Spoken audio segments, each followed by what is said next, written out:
We waited for days, the silence louder than the guns. War is not just bullets and bombs, it is time. Long, drawn-out hours filled with uncertainty, fear, and aching boredom. Day 17. Still no movement. The mud is in everything. I'm beginning to forget what my voice sounds like. Across every battlefield in history, the truth remains unchanged. Soldiers spend far more time waiting than fighting.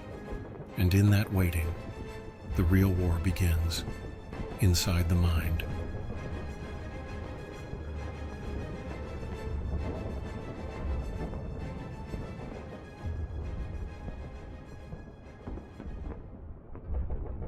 When we think of war, we often imagine a constant storm of bullets, bombs, and battle cries. Hollywood rarely shows the stillness, the moments in between. But the truth is, most of a soldier's time is spent not in combat, but in waiting. According to military historians and veterans alike, only 10 to 20% of deployment is spent in direct combat. The rest?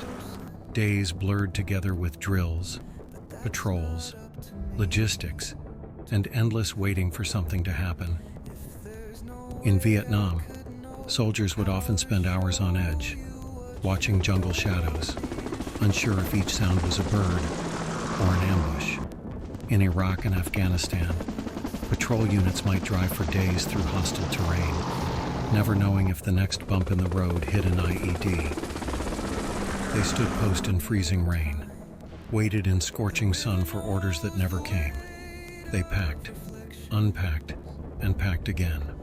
War is not just fought in battles, it's endured in boredom, and that too leaves a mark. For many veterans, it's not the firefights they remember most. It's the silence between them. They say war is hell, but what they often forget to mention is that hell doesn't always come with bullets flying or bombs dropping. Sometimes, it comes with silence. For many soldiers, the enemy wasn't just across the field. It was inside their heads. The quiet between missions stretched like a rubber band, each second loaded with uncertainty. You didn't know when the next fight would come, only that it would. In those long hours of nothingness, soldiers battled ghosts of the past and fears of what might come. Sleep offered no escape. Dreams blurred with memory, and nightmares walked beside them in the daylight.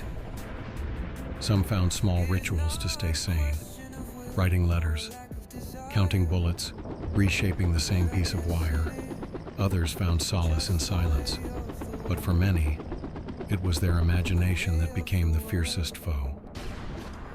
Mental exhaustion became a quiet epidemic. Some men broke under the strain, others simply shut down, numbed by the weight of waiting. Psychologists would later call it combat stress reaction, but back then, it was just keeping it together. This was the battle that no one talks about, the invisible war, the mental war, and for many, it was the hardest one to survive. In the long stretches between combat, survival took on a quieter form, one not of bullets and bravery, but of boredom and routine. To keep the mind from unraveling, soldiers filled the void with rituals, games, and fragments of normalcy. A deck of cards could become a lifeline. Games like poker or spades weren't just pastimes. They were shields against the creeping dread. With every hand dealt, the war disappeared, if only for a moment. Others turned inward. Some wrote letters, dozens of them, never mailed but written all the same. Some sketched pictures of home or crafted little carvings out of scrap wood and shell casings.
Not all waiting is passive, and not all silence is safe.